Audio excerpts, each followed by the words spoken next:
Pemirsa, Ketua Dewan Komisioner OJK Wimbo Santoso menyebut bahwa potensi pertumbuhan fintech yang sangat besar di Indonesia. Pemerintah berkomitmen untuk terus mengambil kebijakan-kebijakan yang akomodatif untuk mengoptimalkan pertumbuhannya. Mempunyai modal secara nature yang cukup menjanjikan untuk tumbuh lebih cepat dengan digital ini. Ya, yang pertama, penduduk kita itu 272 orang. Juta orang, dan ini akan tumbuh terus. Dan penduduk kita ini tinggal kebanyakan di daerah yang secara fisik ini sulit dijangkau, ya. Bahkan di sektor keuangan tahun-tahun 80-an 90-an ini sulit kita dan mahal akan hadir menawarkan produk keuangan di daerah-daerah, sehingga harus buka cabang, hadir fisik. Ya. Sekarang ini tentunya dengan digital tidak perlu itu, ya.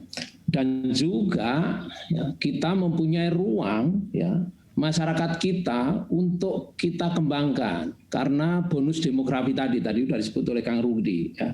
Jadi kita mempunyai ruang yang luas naturally untuk tumbuh lebih cepat dari negara lain dibandingkan negara lain yang penduduknya kecil, ya, bukan island country, tanpa digital juga bisa diakses. Kita ini tidak kita pungkirin, dilirik seluruh dunia untuk produk digital. Tadi juga sudah disampaikan Kang Rudi, pengguna internet, mungkin HP, satu orang punya 2-3 HP, termasuk di daerah. Nah, ini luar biasa. Jadi tidak ada pertanyaan lagi bahwa potensi untuk tumbuh besar sekali Indonesia. Ya, makanya jangan heran kalau semua ingin masuk Indonesia dengan platform digital. Poin yang kedua, Kang Rudi, ini sangat penting juga. Kebijakan oleh otoritas yang akomodatif. Ini sangat penting. Ya. Berbagai diskusi terus kita lakukan agar apalagi yang bisa untuk kita dorong agar masyarakat bisa mendapatkan servis dengan teknologi secara cepat, dengan ongkos yang murah dan kualitas yang bagus. Ini selalu kita dorong, ya. Makanya sekarang ini perbankan tidak perlu buka cabang di daerah-daerah.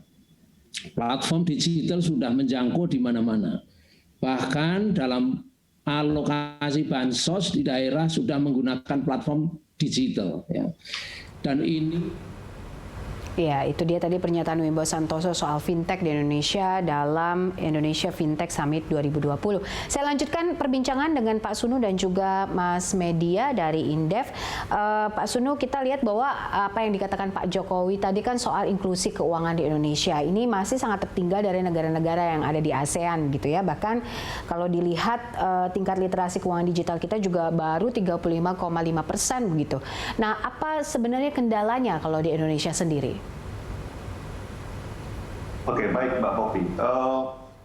Kendala yang pasti untuk di Indonesia ini adalah, karena gini, kalau kita bicara inklusi keuangan, institusi keuangan yang paling established di Indonesia itu adalah perbankan. Jadi kalau kita mudahkan konotasinya inklusi keuangan itu adalah sama dengan orang yang punya rekening bank, tentu saja kendalanya adalah kendala geografis. Jadi kita tahu bank juga sangat terbatas untuk bisa membuka cabang secara fisik di daerah-daerah. Namun demikian saat ini dalam beberapa tahun terakhir bank juga mengadopsi teknologi untuk memungkinkan orang untuk membuka rekening tanpa harus secara fisik hadir dari kepada kantor cabang dengan menggunakan teknologi. Termasuk dengan KYC-nya juga menggunakan teknologi. Jadi sebetulnya negara kita di dalam memerangi iliterasi atau termasuk inklusi dalam hal ini, kita sudah menggunakan teknologi, baik perbankan, fintech, kita sudah menggunakan teknologi. Namun demikian memang kita membutuhkan waktu. Jadi sebetulnya saya ingin mengkoreksi, sebetulnya angka yang inklusi keuangan Indonesia sebetulnya sudah sangat baik dalam masa periode Presiden Pak Jokowi ini sudah sangat baik, terutama dalam 3-4 tahun terakhir itu lompatannya cukup bagus dibandingkan dengan sebelumnya, tingkat terutama untuk inklusi keuangan. Ini merupakan kita harus berterima kasih kepada perbankan yang proaktif untuk melakukan inklusi keuangan tanpa harus melakukan pendekatan fisik, tapi bisa menggunakan teknologi digital. Menurut saya itu satu lompatan, satu prestasi yang luar biasa. Justru menurut saya yang kita sekarang harus garis bawahi adalah angka literasi keuangan. Jadi yang disampaikan Pak Jokowi itu sangat benar bahwa masyarakat kita ini punya rekening bank, punya akses untuk melakukan pinjaman, tapi kurang paham terkait dengan literasi keuangan. Saya memberikan ilustrasi sederhana apa yang selalu kita lakukan edukasi bersama-sama dengan OJK kepada masyarakat luas. Sebetulnya ada 3 hal dasar yang orang perlu tahu terkait dengan literasi keuangan, yaitu pinjam hanya sesuai dengan kebutuhan, kemudian juga pinjam sesuai dengan kemampuan membayar, dan lagi yang paling penting, bayarlah pinjaman sesuai dengan tepat waktu. 3 hal ini menurut saya sesuatu yang sangat simpel untuk kita-kita yang sudah terbiasa dengan produk perbankan, tapi mungkin sesuatu yang bukan tidak diketahui ya, tapi cenderung diremehkan. Sesuatu yang dianggap tidak penting. Karena pinjam tidak ketemu orangnya, hanya lewat handphone bisa melakukan pinjaman, 3 hal itu dilupakan. Nah, sebetulnya yang mereka ini juga harus paham dalam era teknologi digital ini, rekam jejak digital itu tidak hilang. Apabila seseorang ngemplang dari satu platform, itu tercatat di FDC, di Fintech Data Center milik AFPI. Jadi orang mungkin bisa get away 1 kali, tapi dia tidak akan bisa lolos terus-menerus. Nah, ini merupakan PR kita semua untuk melakukan literasi, kita edukasi bahwa kalau meminjam tidak ketemu orangnya secara fisik bukan berarti bisa ngemplang. Nah, ini sangat penting, sangat basic tapi sangat penting. Karena kenapa saya ingin sampaikan ini? Karena market dari fintech lending itu adalah underserved, underbanked. Orang yang tidak dilirik sama perbankan, orang yang tidak dilirik sama multi finance, itu market kita. Nah, kita ingin orang-orang ini juga kita persiapkan untuk menjadi orang yang bisa naik kelas pada bisnisnya, kegiatannya itu menjadi orang yang bankable. Nah, tugas kita orang itu akan disebut bankable bukan hanya dari sisi pendapatannya saja, tetapi kemampuan literasinya juga sudah lebih naik kelas. Nah, itu PR kita semua dalam hal ini. Jadi saya sangat setuju sekali Pak Presiden menggaris bawahi terkait dengan masalah literasi keuangan ini. Demikian Mbak dari saya. Oke, baik. Saya ingin tanggapan dari Mas Media.